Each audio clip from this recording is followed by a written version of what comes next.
This edition of the Ridley Report is brought to you by Freaking.com.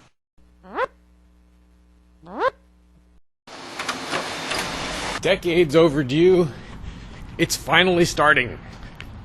Some semblance of a property tax revolt in New Hampshire. By declaring his controversial home a parsonage or church or something like that, keen radio host Ian Freeman has probably triggered the 3-year countdown to having the home taken.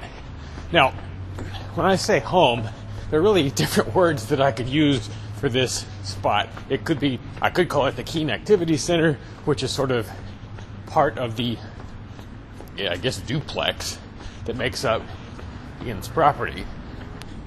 That place is even more controversial than Ian's house. Although, I'm really not sure what all the definitions are here and what all the geographic significance of each part of the property is. And I'm not sure if the Keene Activity Center is part of that, if it's just Ian's house. But anyway, the important thing is there's a property there that's basically going into revolt status. Now, if I understand correctly, this situation is different from what's developing in Grafton, where Free Stater John Cannell owns a church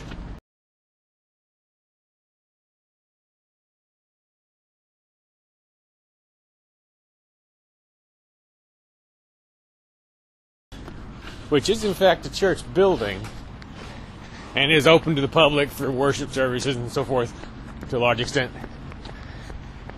I'm assuming he, kind of went through the normal paces that you go through in terms of paperwork and so forth. I'm not really referring to that as an attempted revolt. Who is the guy in the hat? The man right there stole my phone.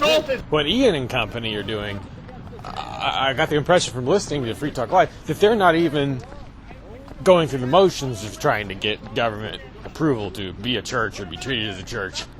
Anyway, so whichever of these properties or situations inspire you more, I think maybe we have some thinking to do about what kinds of things can or should be done to make sure the government does not have an easy time of it if it comes for them, for these properties. Here are some of my brainstorms. Things we've never been able to do before. So in some cases. Let's say we get to the point, perhaps in the year 2016, where the house is now at risk of confiscation. And personally, I would have preferred this was just an out-and-out civil disobedience act as opposed to going through the sort of freak showish element of calling it a church. People naming themselves all these titles that people are just going to laugh at. But the number one step that I think should be taken, and actually the step I take when I'm around the Keene Activity Center, is to try and become an asset to the neighborhood for a change. And by that I mean enough of an asset so that you're actually perceived as an asset by the neighbors.